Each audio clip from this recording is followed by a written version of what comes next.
Hi, everyone. A few minutes here just to catch up on the upcoming week. So, December 11th and 13th, final GSP report and this concept called the Marketing Strategy Canvas, which uh, may be something you'll include in your final report, up to you. The slides I'm going to show you here are in Sakai under this name, just so you know. So, this week coming up, Thursday, December 11th, we've got a continuation of our tactics session. So just review again the readings on tactics that we had for the last time, as well as prepare this break-even assignment, which I know everybody's working on at the moment. For Saturday, we have presentations and wrap-up of growth strategy projects, a voluntary presentation, so that's optional, which I'll mention in a minute, and of course, wrap-up.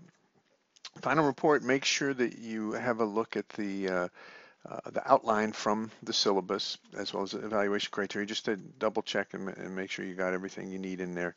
The report can be PowerPoint or Word.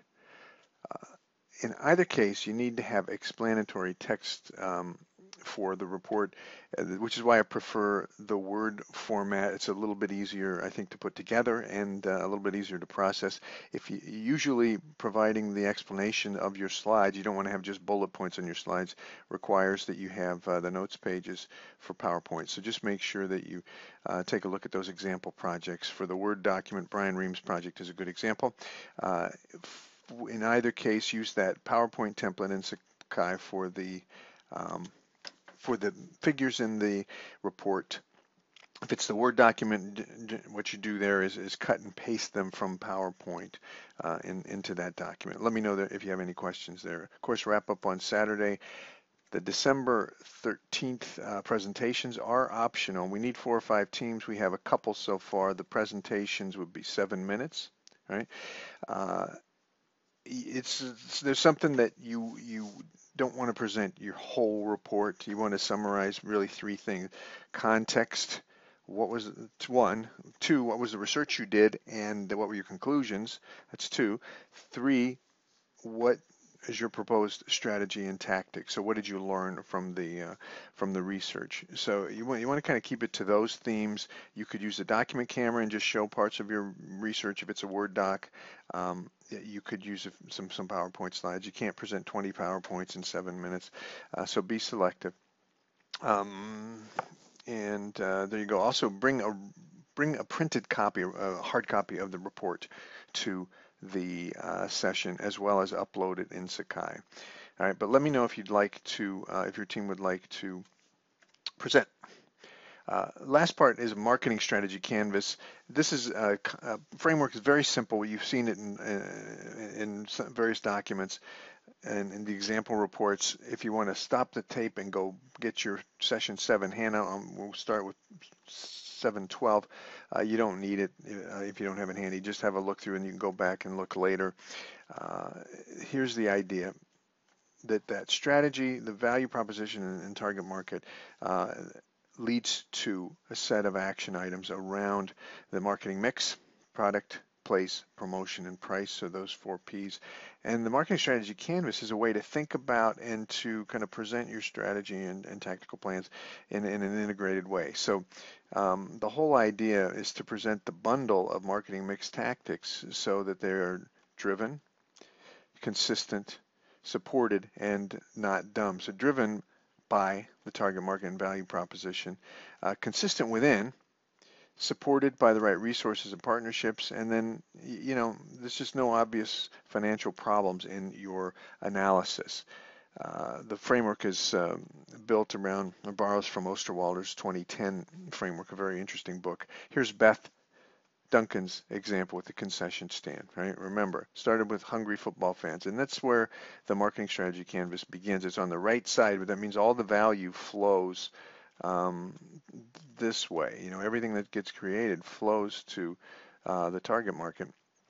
what's at the core and center of this is the value proposition. So this is where you're creating value. So remember, in Beth's case, it was uh, fill you up and keep you warm at a reasonable price. They had new products. They had new drinks that came out of that as a tactical plan. Not much new in terms of place, although a little bit of a redesign you might include in there as a part of the channel strategy. Signage for promotion at standard pricing, supported by these resources. Right, new supply chain, also new efforts at recruiting, educating, encouraging volunteers, if you'll remember, and then building partnership essentially with the administration to get approvals for everything. All of that occurring at a cost. So that's the whole thing, right? Key things strategically are the target market and the value you're delivering to the target market by way of the marketing mix, supported by these things at producing some revenue and accomplished at some cost. That's the whole point. Right? If we look at Brian Ream's project in a program called Young College Life, Brian sought to increase the participation of male freshmen who are coming into the university relative to other social organizations like fraternities. And Brian's strategy canvas looked like this. Incoming freshmen were the target market, right? Specifically, purposeful connection was Brian's summary statement of the value proposition, which is reading in the report is an interesting framing, delivered by way of these products and services, these places, and in some cases media kind of spills over into places, other vehicles. These specifically how communication took place. In terms of pricing, there was a user fee model coupled with kind of subsidies from donor funds delivered via a set of resources, including financial resources and partnerships that had to be developed, right, at a specific set of costs that Brian developed. So I wanted to show you the four dimensions that I mentioned briefly earlier that are captured here. One, what driven means is that this whole thing, this whole strategy tactics bundle is driven by a value proposition that is focused upon a target market, right? So value proposition focused on the target market. Everything is driven by that. Everything is driven by those two components. The idea is to really think through this marketing mix and how you connect all of these elements together so that there is consistency between and among. That's connected. So we have driven, we have connected, and we have supported, meaning that you're delivering this value by way of a set of programs and channels and media and pricing that are supported by real capabilities and real partnerships who can help you deliver that value. So driven, connected, supported, and financially not dumb.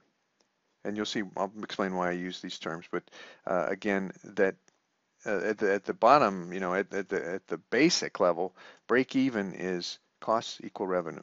Right? That's why we look at break even. It's a fundamental starting point in this analysis, and there are many programs that get implemented that may not have a prayer of breaking even, which is why we look at it this way. But the whole notion here is simply the revenue you produce for not-for-profit should at least equal the cost. For a for-profit, obviously there is a threshold for a return on investment for a product or service. So there you go. That's the basics of this model. It is optional for your GSP. So if you haven't built this in, no worries about it. Think through the implications as you describe your strategy. Let me know if you have any questions about it. Going forward, any questions? If you want to volunteer on Saturday, you know where to reach me.